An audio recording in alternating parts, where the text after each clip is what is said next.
ಶುಭೋದಯ, ನಮಸ್ಕಾರ. Welcome to yoyo Kannada. ಪನ್ನೀಗ ನೋಡೋಣ ಚೀನಿವಾರಪೇಟೆಯಲ್ಲಿ ಚಿನ್ನದ ಬೆಲೆ.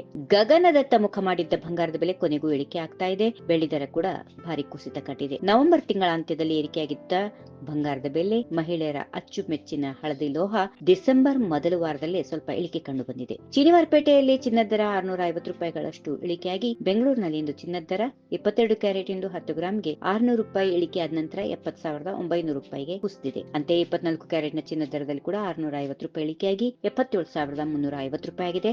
ಇನ್ನು ಬೆಳ್ಳಿ ಬೆಲೆ ಮಾರುಕಟ್ಟೆಯಲ್ಲಿ ಪ್ರತಿ ಕೆಜಿಗೆ 91,000 ರೂಪಾಯಿಗೆ ನಿಂತಿದೆ. ಬೆಂಗಳೂರು, ಮೈಸೂರು, ಮಂಗಳೂರು, ಬಳ್ಳಾರಿ ಮತ್ತು ದಾವಣಗೆರೆ ಸೇರಿದಂತೆ ಕರ್ನಾಟಕದ ಪ್ರಮುಖ ನಗರಗಳಲ್ಲಿ ಚಿನ್ನದ ಬೆಲೆಗಳಲ್ಲಿ ಹೆಚ್ಚು ವ್ಯತ್ಯಾಸ ಇಲ್ಲದೆ ಒಂದೇ ರೀತಿಯಾಗಿರುತ್ತವೆ. ಜಾಗತಿಕ ಮಟ್ಟದಲ್ಲಿ ಸದ್ಯಕ್ಕೆ ತಣ್ಣಗಾದ ಪ್ರಕ್ಷುಬ್ಧ ವಾತಾವರಣ ನಿರ್ಮಾಣವಾಗಿದೆ. ಜಾಗತಿಕ ಸೂಚನೆಗಳು ಮಿಶ್ರವಾಗಿದ್ದು ಡಾಲರ್ ಹೆಚ್ಚು ಪ್ರಬಲಗೊಳ್ಳುತ್ತಾ ಇದೆ. ಇದು ಚಿನ್ನದ ಮೇಲೆ ನಿರಂತರ ಪರಿಣಾಮ ಬೀರುತ್ತದೆ. ಹೀಗಾಗಿ ಕಳೆದ ಒಂದು ವಾರದಿಂದ ಚಿನ್ನದ ದರ ಕಡಿಮೆ ಆಗುತ್ತಲೇ ಇದೆ.